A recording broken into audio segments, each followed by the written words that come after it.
आप सभी को नमस्कार। मैं आचार्य किशन महेश्वरी आज आप सभी को पितरदोष के विषय में एक अद्भुत जानकारी देता हूँ। सबसे पहले ये बताते हैं कि देखिए, पितरदोष ये नहीं होता है कि आपके दादाजी, दादी जी, नाना जी, नानी जी या ताऊ जी नाराज हैं।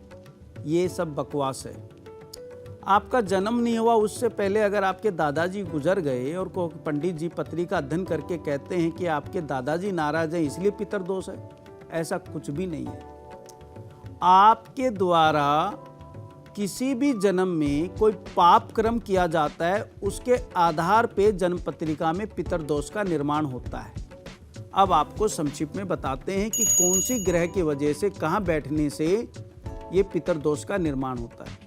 देखिए, किसी की भी पत्रिका में अगर सेकंड भाव में या पंचम भाव में या सेवंथ हाउस में अगर बुध राहु शुक्र बैठे हैं, बुध राहु शुक्र, तो पितरदोष का निर्माण होता है। ये पितरदोष का निर्माण कैसे होता है?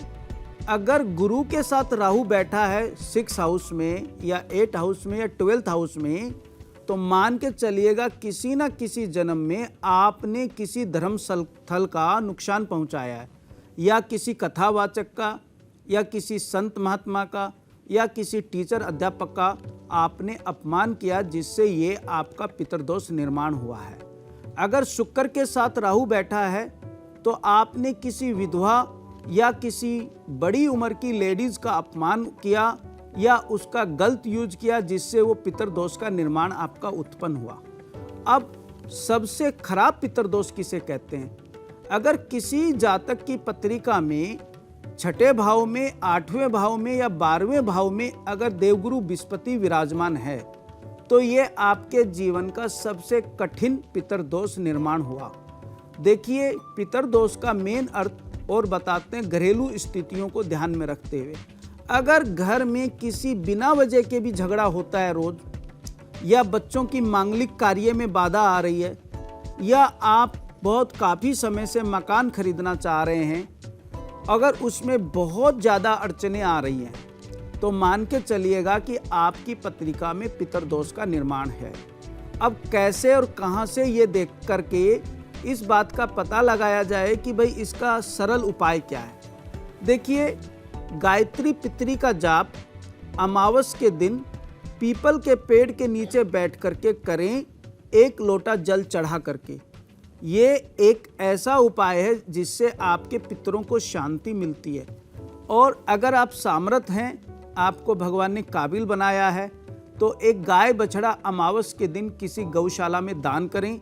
और गरीब लोगों के लिए क्या उपाय होना चाहिए?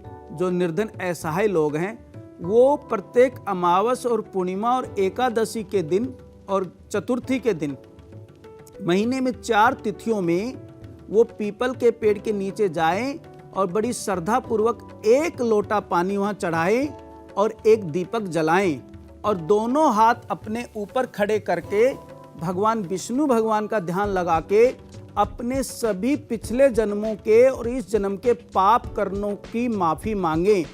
भगवान से प्रार्थना करें, जाने अनजाने में हमसे किसी भी जन्म में कोई अपराध हो गया हो, हे नारायण, हम आपकी शरण में आए हैं, हमारे पाप कर्मों को माफ़ करें। देखिएगा 2 से 4-6 महीने के अंदर अंदर आप हर तिथि पे जाएं। इन 4 तिथि का हमने बताया है, आप जाइए।